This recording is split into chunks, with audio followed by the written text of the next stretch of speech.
Magandang buhay sa lahat. Totoo kaya, ang lumalabas ngayon, na balitang magsasanib puwersa, ang mga sikat, at magagaling na aktor, sa isang maaksyong, teleserye. At napabilang nga dito, ang King of the Hill, na si Enrique Hill. Na binabanggit, sa balitang ito. At makakasama niya raw dito, ang lead man, ng Ironheart, na si Richard Gutierrez. Ang aktor, na sumikat sa Love Team, na si Daniel Padilla. At ang matini idol noon, at magaling na action star, na si Ian Veneracion. Nag-aabang tuloy, ang mga fans, kung kailan uumpisahan, ang nasabing teleserye. At kung ito ba ay totoo, o hindi. Pero marami ang nagsasabing pinag-uusapan na daw ito, at tiyak ngayong taon, uumpisahan.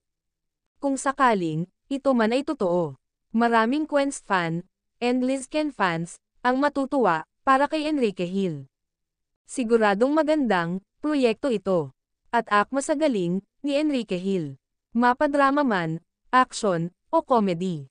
Kayang-kaya ni Enrique, gampanan. Abangan na lang natin guys. Ang bawat proyekto, na gagawin ng inyong idolo, na si Enrique Hill. At isama na rin dyan, na aabangan. Ang bawat proyekto, ng kanyang kasintahan, na si Liza Soberano. Salamat sa patuloy, na pagsuporta.